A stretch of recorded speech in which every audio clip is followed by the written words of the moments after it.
Your Grand Island, Hastings, and Kearney local forecast with meteorologist Kit Cloninger.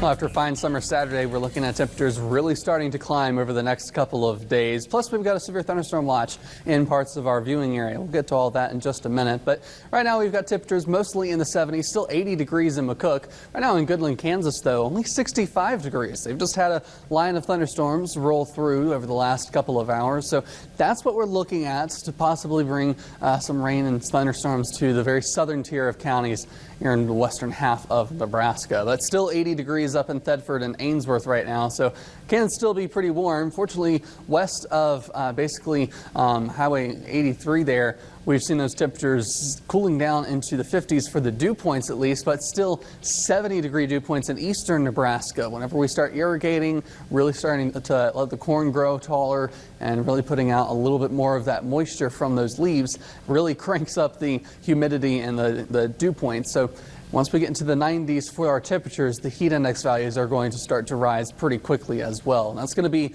all week ahead. I'll step out of the way here. Look at that 7-day forecast. We're looking at 90s every single day, not a single day with highs only in the 80s. The coolest day, we'll call it, will be Wednesday there, low 90s for our highs, but still very breezy. Those furnace winds are going to be cranking right back up.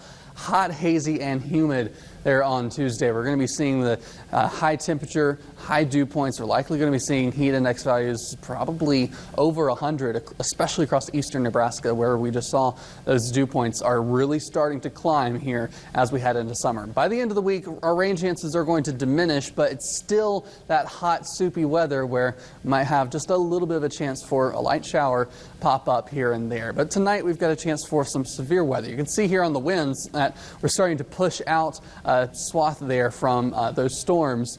We've got easterly, southeasterly winds heading into that, and then those winds are pushing out to the west, or from the west, over the next little bit. So looking at satellite and radar, step over here on this side, we've got those two severe thunderstorm warnings. That's outside of our viewing area, but just south of McCook, probably a decent light show if you are in the McCook area. If you look to your south, a lot of lightning with this thunderstorm complex. And you can see this little line that's leading that edge. That's helping keep this storm breathing and keeping it moving forward pretty quickly. So you can sort of tell there's a little bit of maybe a northeasterly component for this. So up to Furnace County, Franklin County, maybe eventually into Webster County, we could be looking at this affecting that part of our viewing area. So we have that severe thunderstorm watch now until 3 a.m., just like I said, all the way to Webster County and Jewell County there in Kansas. So we're going to be seeing the chance for these thunderstorms to maintain themselves overnight. So looking through Futurecast, it's not modeling it as well as some previous runs, but